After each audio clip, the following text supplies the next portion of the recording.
किसान बहुद्देश्य सहकारी संस्थाको 31औं साधारण सभा तथा बौनिया इकाइ भेला शुक्रबार सम्पन्न भएको छ।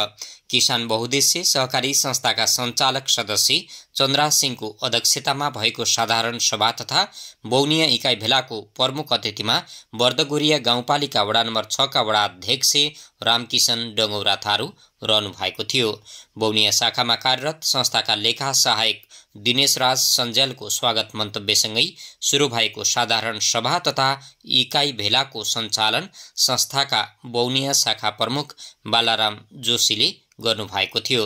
कार्यक्रममा इलाका प्रहरी कार्यालय बौनियाका प्रमुख डम्बर विष्ट, बौनिया बजार व्यवस्थापन समितिका अध्यक्ष, किसान बहुद्देश्य सहकारी संस्थाका सञ्चालक सदस्य निरबहादुर शाह, एनएमबी बैंक बौनिया शाखाका शाखा प्रबन्धक शेरबहादुर विष्ट लगायतकाले शुभकामना मन्तव्य दिनुभएको थियो।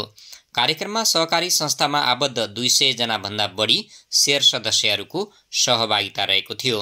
कार्यक्रम मार्फत सहकारी संस्थाले बौनिया शाखा अन्तर्गतका 5 जना उत्कृष्ट व्यवसायी शेयर सदस्यलाई सम्मान समेत गरेको छ। साथै कार्यक्रम मार्फत सम्मान पत्र समेत प्रदान गरिएको थियो। शाखाले शेयर सदस्य भावना लुहार, रामप्यारी चौधरी, सम्झना बुढा, स्मृति चौधरी र निर्मला बुललाई सम्मान गरेको हो। त्यसैगरी शाखा अन्तर्गतका 2वटा उत्कृष्ट केन्द्रलाई पुरस्कार वितरण गरिएको थियो। साधारण सभा तथा इकाइ भेला मार्फत बौनिया शाखा अन्तर्गत रहेका 2 जना शेयर सदस्यका एससी परीक्षा 2081 मा उत्कृष्ट अङ्क ल्याई उत्तीर्ण भएका छोराछोरीलाई शिक्षा पदकबाट सम्मानसहित नगद पुरस्कार समेत प्रदान गरिएको थियो। साथै संस्थाले सदस्य सुरक्षण कोष मार्फत शेयर सदस्यका मृतकका परिवारलाई सुविधा रकम रु 3 लाख बढी समेतको सहयोग वितरण गरेको छ।